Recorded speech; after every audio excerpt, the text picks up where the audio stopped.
All right. That one. Yep, and that one too.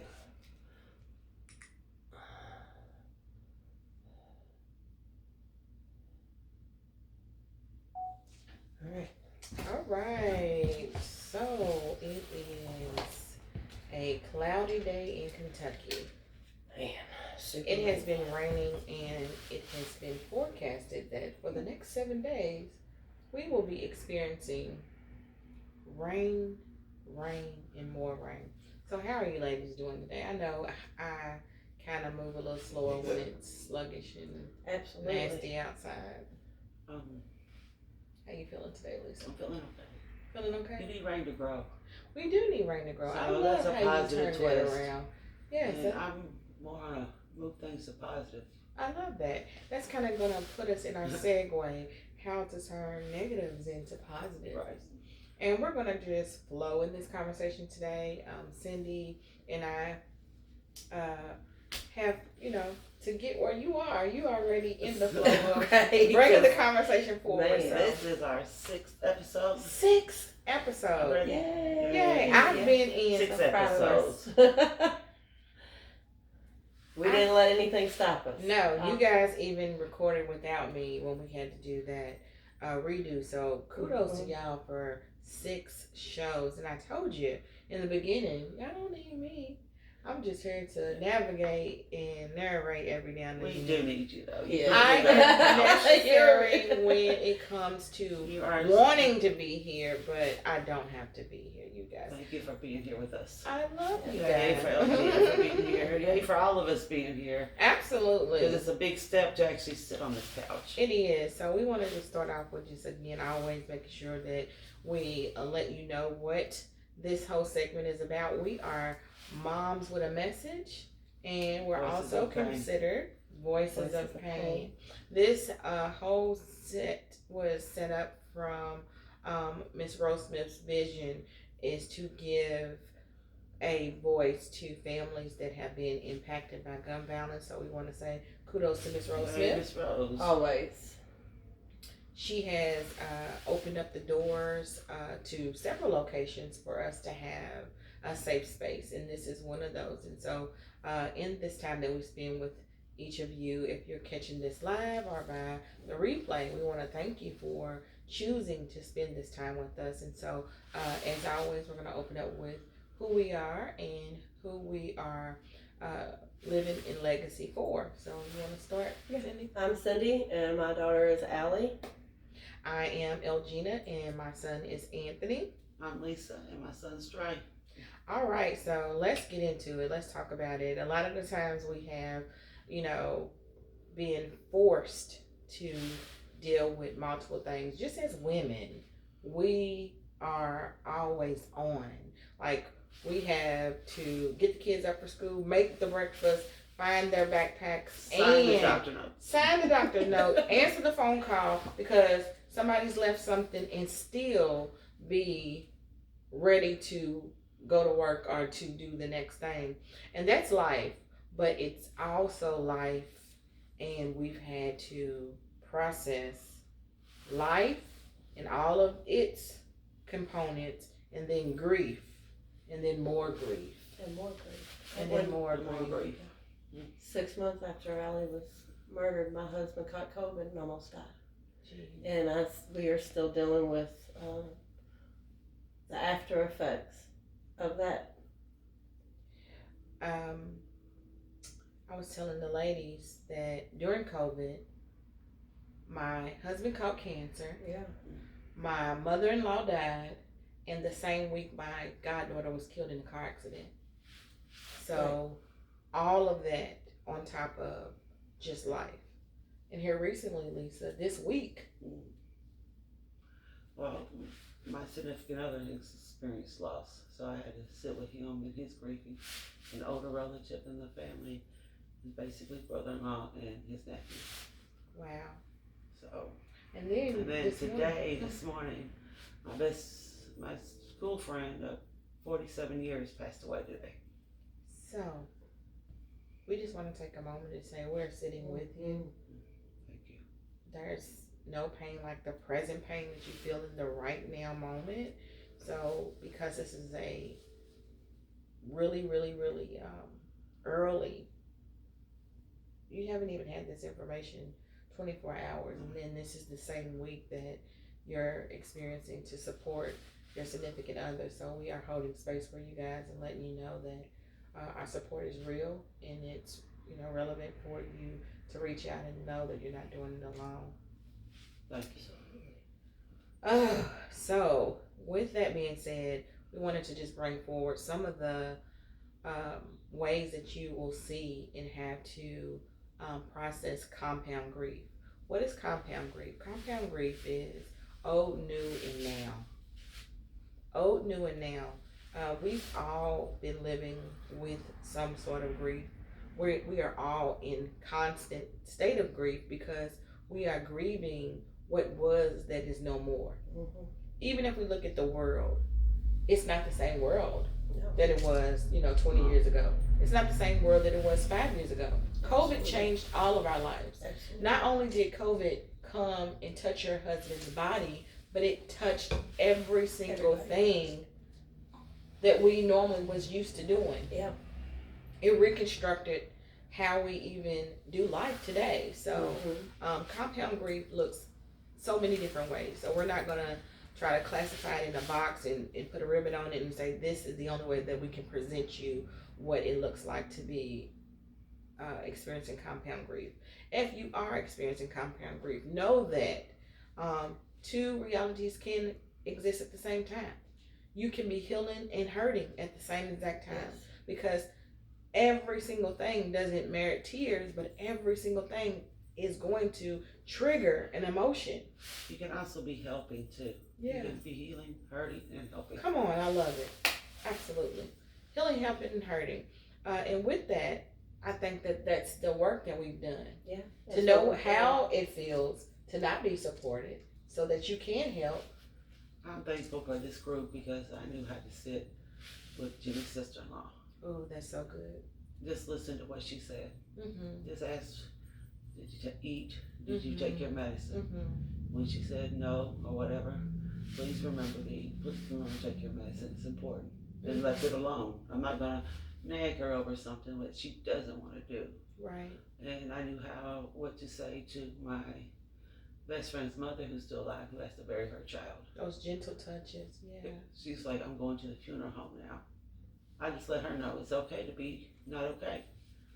Absolutely. And she's like, how did you arrange the funeral? I'm going to do what you want. So.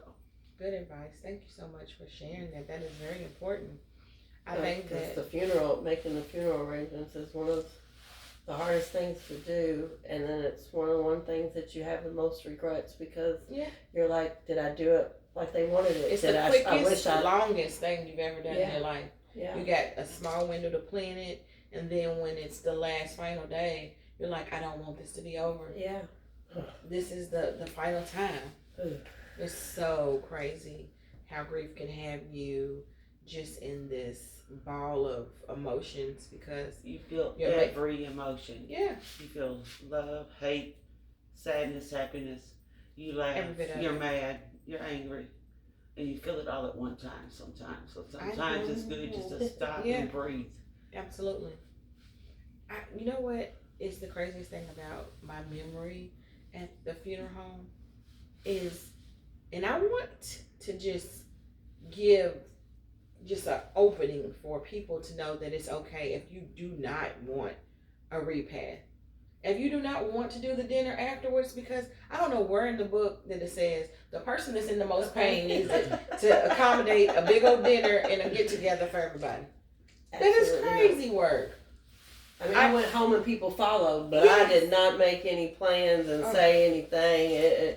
I could barely get through the funeral. It's a lot. More or less making plans for everybody to party afterwards. Mm-hmm. Or whatever you all want, whatever everybody feels like it's called. At that time. Whatever. Did you have a repast? Yes. Thankfully his. Did you eat though? I don't remember. I don't remember anything. I don't even think I. Well, COVID. It was COVID for us, and it literally the whole city had shut down the day that she was murdered. So in those 5 days, like we couldn't get together and have food and do stuff like that. But I'm not going to say that people didn't come to my house, and we did, because we did, you know. But yeah, we didn't. Nobody wanted to eat anybody else's food that they had cooked. I mean, it was all scary, you know.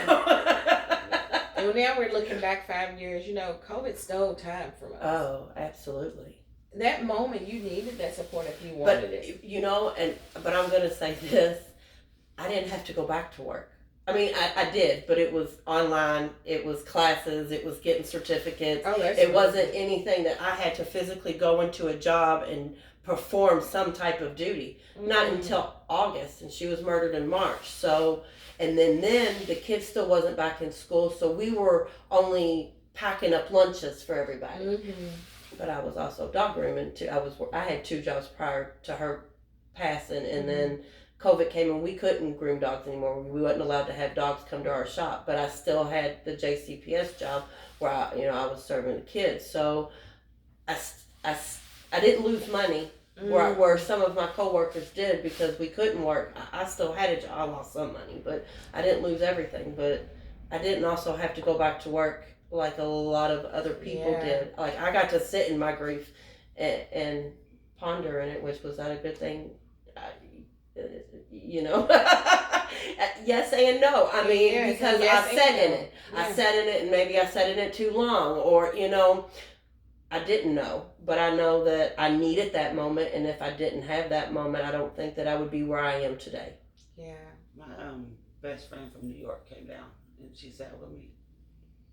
After a week, she's like,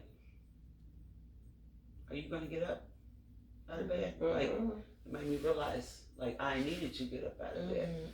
She's like, "I've known you your whole life. Are you going to go back to work? I'm not pushing you to go back right now." So, but these are just things that you need to think of, you know. But then that little push from her was like, that was very helpful. Like, are you going to get up?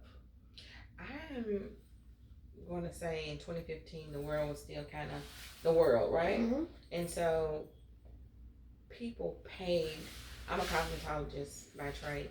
People paid my booth rent because as a cosmetologist, you either rent a space or you own the space. And I was renting the space. People paid my booth rent for 3 months while I sat out and gave me that opportunity to not have to work. But I wanted to go back to work. Okay. I think I'm one of those type of grievers that if I'm busy, then I'm not burdened with the constant replay of my what ifs, and I don't know if this went through, you know, all the things. And so I didn't enjoy going back to work. Yeah, I went back on my own time. I was being busy, but then I couldn't really focus and give it my all. Like, I was a dedicated worker, worked jobs for years, manager, you know. I just couldn't focus no more. And honestly, I had 10 months after Dre passed away, I had 12 jobs, and I've never had that many jobs in my whole life. If I didn't like something, I left. Yeah, it definitely changed your perspective. I didn't care no more because at the end of the day, that job really didn't matter. Absolutely. In the bigger scheme of life. Yeah. So it's like, that's why now I look at the little things that matter. Little things matter. Yeah. When have you stopped to smell the roses? Yeah. My roses are blooming now more. I trimmed them up. It's raining today, so they're getting water. And I wish. Little things. I look back at little things. My roses didn't even come up this year. We're not gonna talk about that. That's another grief. So this is the thing. Lisa said something that hit a nail, and so now we look at things totally different. The stuff that we would sweat over, like, oh my God, this is so serious to me. Now I'm like, this ain't gonna stress me out. Have it. I don't argue with people like I used to. I'm not ready to argue with you. You know what? You right. Go ahead. Wonderful. I don't have to. I don't have the capacity. That's my new word. Yeah. I say I do not have the capacity. And guess what? I exchange that. I'll call somebody and say, do you have the capacity to have this conversation? Because now time is so precious. And I don't want to waste your time. And it's not just time. And I don't want to dump on you. If you can't, and I'm going to say the big word, I don't want to trauma bond with anybody. Can we get a mic drop? No trauma bonding. No trauma. And that's just sitting around talking about your grief. And to me, it's a way of comparing who's sadder. This whole situation is sad. There's no her situation isn't worse than mine. Mine isn't worse than hers. Our children have been taken from us. Permanently. So this isn't something, we don't sit here and do this. We try to tell you positive things to help you so you don't be like that. I don't really, if you're over here crying, I can be there for you, but I can't be there all the time now. And let me just pause with that, because energy is nor lost or destroyed. It's simply transferable. We were talking about that in the car. Yes, we were. If we feel a certain type of way about a certain type of thing, and hey, I'm still in the process of healing, I've given myself the choice that I don't want to be there. But if you're always there, you're taking me there, and I didn't ask for that to be the permission that you take that from me. So, and I don't feel bad anymore if I just get up and walk away. Or if I say goodbye, or if I just hang up the phone because I don't want to hear it. So I don't feel like, oh. And I think that's smooth. That's knowing our boundaries. That's knowing the Setting level of healing that boundaries. we, And you're not going to sit here and talk about this. Well, I have this going on. I have this going on. And I don't want to say, well, look at me. But I don't have time for that. Everybody still has problems. And we can listen to some of them, but there's a limit. It's a limit. And we only know our limit. Unfortunately, you don't know our limit. But you can still be our friend and tell you, I'm mad my cat ran away. It's okay your cat ran away. Well, I can listen to that. But not your cat ran away. Your dog got ran over. I can't just keep doing all these extra little things. I know my limit, and I feel sorry and bad that that happened to you and that you had experienced that. But I can't bring on. Hold it. I can't hold it. I think this is the proper way to say it, as I always go in the conversation now. Do you have the capacity to talk? Because most people will just call you and start into raving. They just go into what they want. You know what I mean? And you're going to find out what kind of relationship you have with individuals after you have a big loss. Because either they're going to lean into supporting you, or they're going to lean away from you. They're going to lean away because they're like, oh, I don't want to talk to her because she can't handle it. And then what was the other thing that you just asked? They're going to need your support too. Yeah. So you're needing your support, and they're needing your support too. Absolutely. All of my relationships go like this. I cannot pour more into you than I have in my cup. Right. And if you are really my friend, you will offer me some of your reserves. Yep. Pour into me. The strong friend is injured right now. We've literally took one of the greatest losses of our life. So I'm not so interested in you fussing with somebody and breaking up with them. Guess what? Okay. My level of tolerance. Tolerance. I can't deal with that. But if it's some real stuff, like you coming to me and saying, hey, I'm having a rough day. This is one of those days that I'm just needing somebody to sit with me, because I'm not asking you to figure anything out. Just listen to me while I process this out loud. I'm not financially asking you to contribute to anything. Right. And I'm not going to hold it against you if you tell me that you can't. That's the thing. If you can't, guess what? I can't do it. I can't. And in friendship, you know what I told my girlfriend the other day? I don't want to be nobody else's friend. Okay. I'd rather be your sister. Because you know what? If you are somebody's friend, they hold you to a higher standard than they hold their family member. Their sisters could dog them out, talk about them like a dog, don't do nothing for them, don't show up. And they still going to be DNA. Right. But a friend, you don't call back and baby, you cancel. Then you didn't answer that text message, but you're on Facebook. Yeah. I'd rather be a sis. So I'm just asking for compassion and understanding. And if there is a person in your life that you've allowed and you just, that's just how they are. Well, this is how I have to be now. So give me that same grace and allow the process of what my new normal looks like to be included with this healing part. There's going to be some components of me that are going to be brand new. Well, we say we lose people once the scrape happens, right? I think that most of my losses was me walking away from people who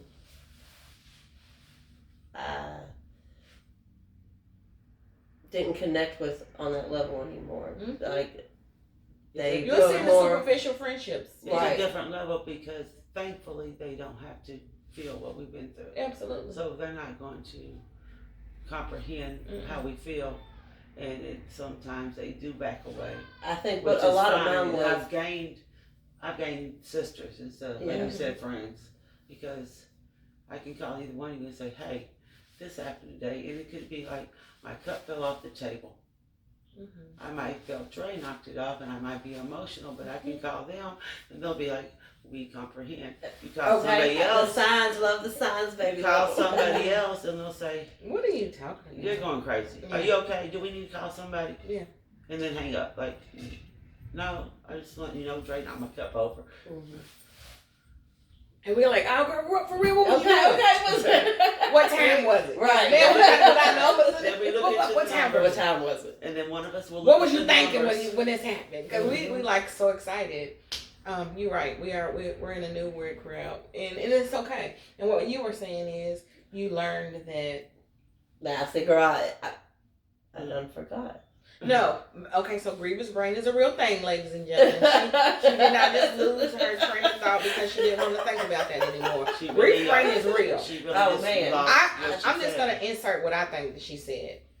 You know what? Some of our friendships, it was one-sided. They needed us. And now that we're not available to give them the us that we were, then it's different. And we changed and we ain't the same. And she's still just going through that. I ain't got time. I walked away because I didn't have time for me. It wasn't literally them walking away.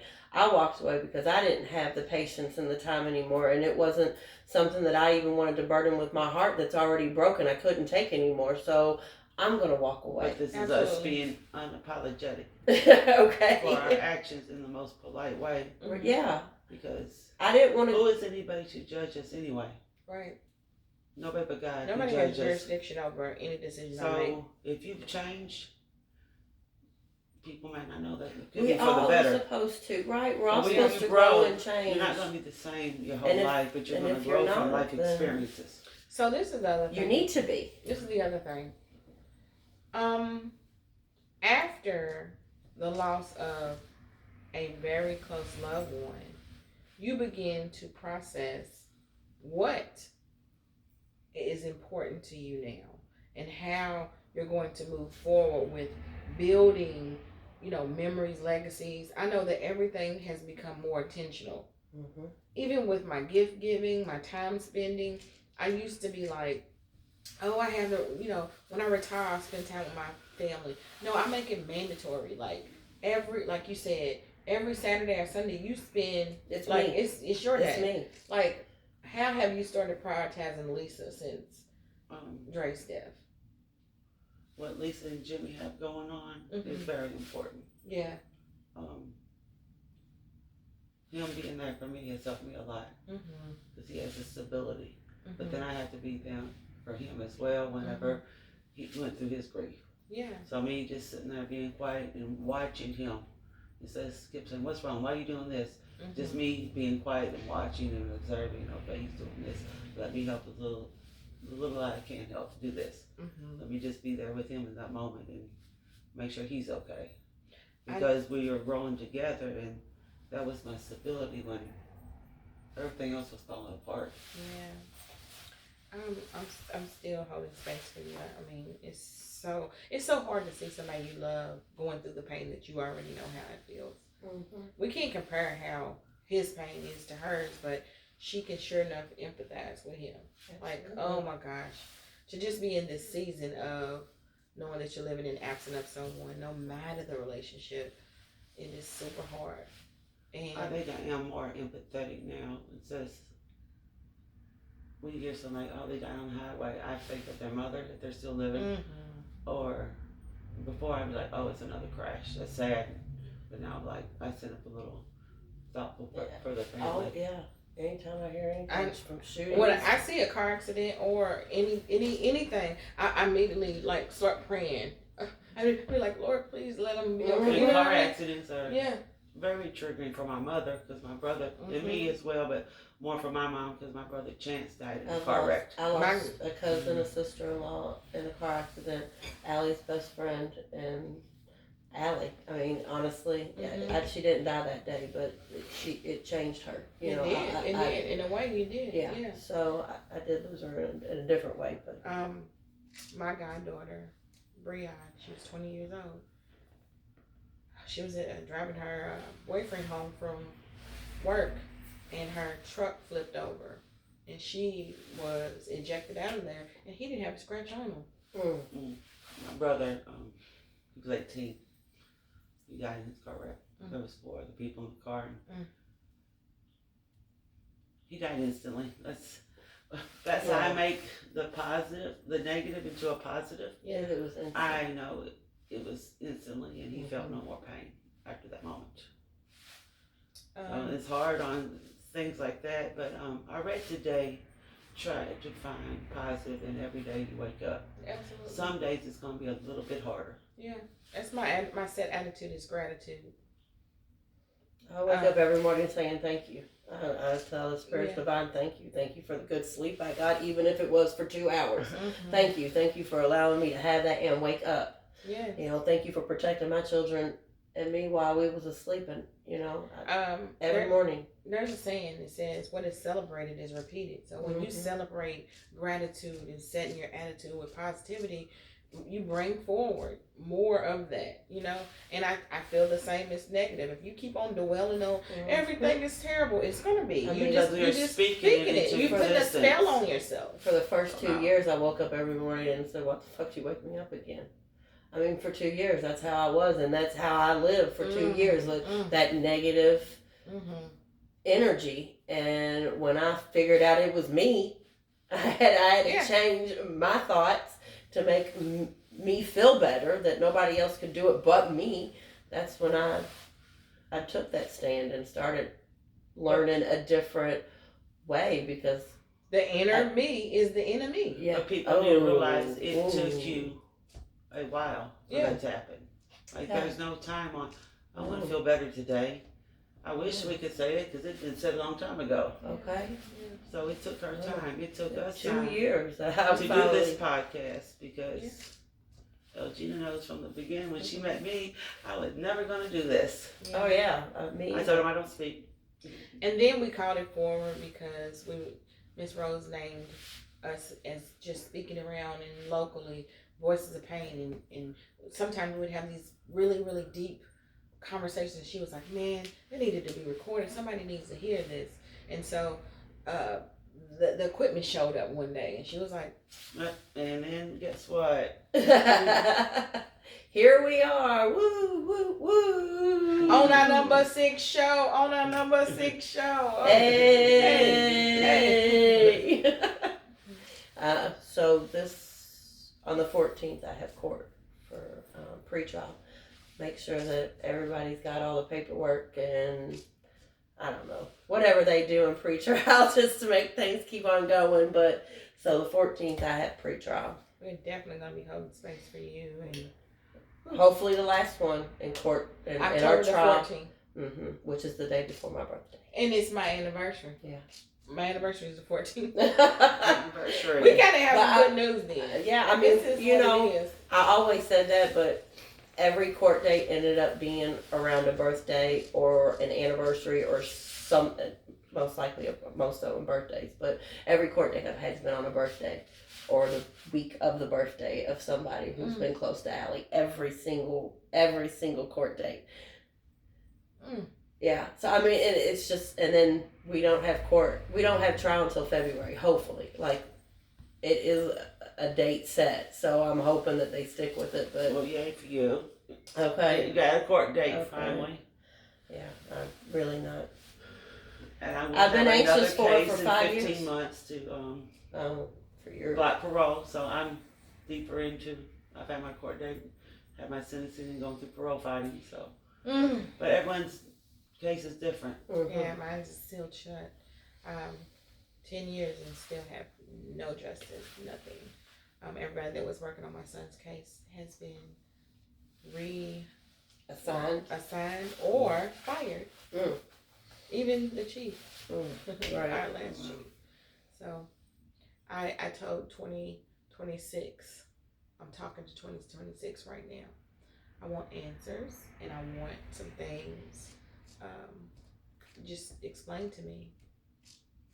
The last thing that I had requested from 2025 was I wanted my son's diploma. And you got that. I got it. Hey! And I will get some answers for him for his homicide. And Absolutely. I'm gonna work on it until it's done. Well, before we get out of here, I know that this is a little different. I'm gonna talk about AJ's book. Okay, so as a grieving heart, we have decided not to be bitter and to be better, and we all have done something independently. Lisa started her campaign for Do Right Every Day, and Dre. I do a whole bunch of little things. She is very active in the community. She's working on a lot of boards, and she is definitely a voice for Allie. I've turned my hurt from inwards, outwards, and started illustrating books. I've wrote 6 books this summer, and one of them was a promise to my grandson, and it's called Gifts from Heaven by AJ. This is a love letter. And what I found out in my grief is we do not or did not have the capacity to have these conversations with the small ones. If you are a family that is experiencing your own pain from, because everybody lost one person, but a different relationship to each and every individual, right? Right. And so AJ, my son, was very close to his niece and nephew. And when my son was taken, the very day was my grandson's birthday party. And we were celebrating him turning 6. So a 6-year-old finds out that he's not having a birthday party anymore, and the entire family is swift away from his birthday party to go to the hospital to find out that his uncle had been murdered. And the day was starting to be a celebration, and it turned out to be a permanent stain on this young man's life. My grandson is now 16 years old, and he has not celebrated a birthday since he turned 6. So for 10 years, guys, he would get the money, the cake, everything, but he never wanted a party because he felt that his birthday was a jinx, that somebody would get hurt. Or die on his birthday. And I can't undo that for him. And I know that my son would have never wanted to die on his birthday, but he did. And our family had never had homicide. We had never experienced cremation. We had never experienced anything. I'm 37. I was not supposed to be bearing a child. Right. And I don't want to take up a bunch of time, but I wanted to talk to the families that did not have the words, the verbiage to support a child when they were in their own pain. I have wrote a book, and it's not a perfect book, but it's a perfect story to a little person that just needs somebody to talk to them on their level. My grandson said, would you please help me write a story about my uncle? Because I had big emotions. And I want to tell people. He had to learn a lot in a little bit of time. He had to learn what seeing his uncle on the news felt like. He had to learn what going to grief camp and, somebody telling him about what feelings and death was.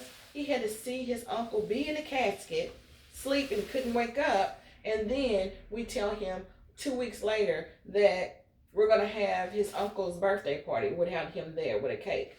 We messed the man up. We messed him up. And so, don't blame yourself. The person who shot AJ messed him up, not you. Well, with canceling and family learning how to cope, 10 years later, this summer, I made a promise come to fruition by writing this piece. In the eyes of a 5-year-old turning 6, and it's on the level of just their understanding. And it breaks down, and it even has some therapeutic things on how to cope with grief in the back of the book. It's a cute storyline because now my family celebrates with gifts from heaven. When it's a special occasion, we say it came from heaven. And this is a great storyline. It walks a child through the first day of what it looks like. It has big scenes in there. What it looked like when we got the call, the news, the police in front of our yard, all the things. And I'm a brand new illustrator, but this is what it looked like when the news. He saw his uncle on the news. This is what it looks like when the ambulance showed up at our house, like the ambulance and the police officers. Like, we have to talk about that, and it's giving you content to talk to the child on their own level. What do you remember, baby? How did it make you feel? You're allowed to laugh and play and still do all the things. Your loved one will want you to be happy, and so you can support your loved one with this book. It is sold on Amazon, and I want you all to know that it's going to be books like this and conversations to help kids not be angry and have pent-up aggression because they didn't have a safe space and they didn't have anybody to talk to them, and they didn't have relatable books to let them know that somebody else felt some pain. And so what I want to say is, have the conversations as best as you can. They're not too little to understand. If you're talking over their head and acting as if they're not around, then they're building up in their heads that my grief doesn't matter. Nobody is supporting me. Everybody else, all the big people get to cry and talk about it, but I'm just left to sit in the corner. Go play, go in your room. But going in their room and going to play is not taking the pain away. We need to talk about it. We really need to introduce them to therapy. We need to get them in groups and circles where they're around other little kids and they can talk about their pain. Because guess what? If they find out later that this person was connected to the reason why their uncle or their auntie or their loved one is not here, that pain is going to fester back up. And guess what? Hurt people hurt people. Yep. I've seen it 100 times over 100 times. A kid could say, my dad died, and they will go and get in trouble to go to prison to see if they can't handle it themselves. Mm-hmm. So if we want to stop this cyclical behavior, we have to learn that we have to have the tough conversations too. And it starts with the kids. I mean, we have to talk about our feelings. Feelings are really... They're real. And they're... what am I trying to say?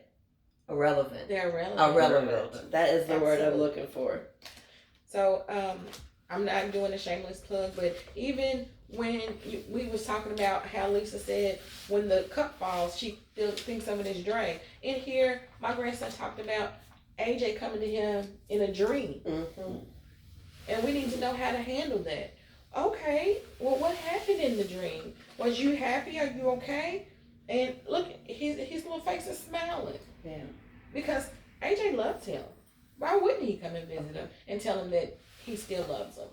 And so this book on sale on Amazon, grab you some support. I don't care if it's this book, but something that will help you be a navigating voice and an advocating just love for that child to make sure that they're okay as well. And not when they're 13, 14, 15 and acting up in school and you can't do nothing with them.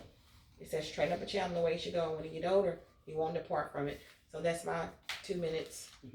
Gifts from heaven. Even if you want to help a grieving person, share this podcast with them. Share this podcast. We're not just talking to be talking. We literally want to help. Helping other people know what to say to people that are grieving. So just share our podcast. Absolutely. Just for some help. I just got the birthday list. And if you all want a signed copy from me, you can inbox me on Facebook or ACES page. My name is Elgina Smith, or go on Amazon, and my name is Elgina Smith. It's spelled ELGINASMITH. And again, the name of the book when is... I post it, I'll make sure that I put... Gifts from Heaven. Yes. I'll put a hashtag on it. Thank you. All right. So we're going to go into this part of the segment where we wind down and start our see you laters. And we have some October information, and so we're going to hand the mic over to Miss Cyndee. So this October 9th, 2001, Miss LaTroy Hornbeek was born. She was murdered also in October. Her mother is Andrea Anderson, so we want to definitely keep her in our thoughts. And then baby Cash, his birthday is also the 9th, and we want to keep Miss Ashley Yes. in our prayers this week as well. We don't have any death days as far as right now with the information that we have, but we did have several shootings these past 2 weeks as well. If we want to do that real quick and too before, homicides. because that kind of we need to take a moment for them too. So the numbers for October 6th in Louisville, Kentucky, to date is 92 homicides. That is 84 incidents with 92 deaths. So there's been multiple deaths at incidents. Mm-hmm. I'm going a little bit deeper into how they give me the information. Yeah, because this week it was 2 females that got killed in one incident. Yes, and then we have 220 non-fatals, and they did it was 191 incidents with 220 people injured. And then we've had 3,964 shot spotters. But so we have, we say that sounds like a whole lot of numbers. I mean, and it is. It's too many. 92 is way too many. It's October. We really don't want to hit that triple mark, but Louisville their numbers really have went down. And I can't believe that I'm the one because I've said there's no way these numbers have, but as I sit here and I have been looking at the violence prevention website, the numbers really have went down. 42% from last year. It's 42% lower incidents. Woo! And 50% from 23. So we're still got a way to go. Yes, but we are nowhere where we were 2 years ago. 2 years ago, our numbers were in the 7,000s for shot spotters, and our numbers were double what I have right now. So we are, our work is working. We have a lot of people out here on foot trying to do the work in the communities. Like Rose that we're going to Washington with Moms Demand Action. Yes. We're hosting healing retreats. Like Miss Rose is taking Louisville to Tennessee.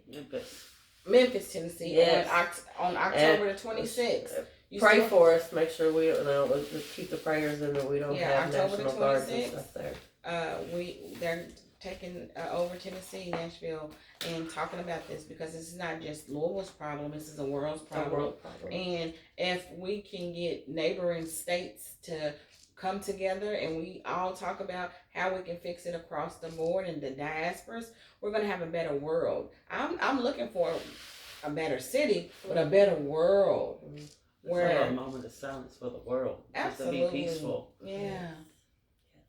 Well, we're going to take this moment of silence and then we're going to end out with our meaningful moment of just how we end the show. And so we want to say thank you all for tuning in. As always, it's a great privilege and honor to be with you to share our truth in our real, raw, relevant conversation because we're not any professionals, but we do have a PhD in pain. So we're going to take our moment and we appreciate it.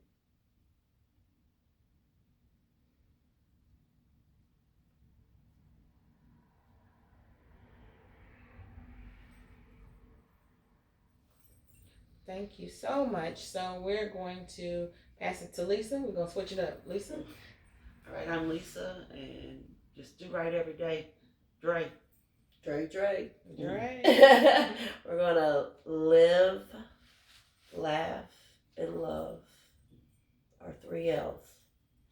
And we're going to have gratitude set as our attitude, and we're going to live in honor of the life that we want still to be present, and that is to build legacy. And so, again, this is some of the legacy that I'm building from AJ, Allie, and Dre. Y'all have a good day.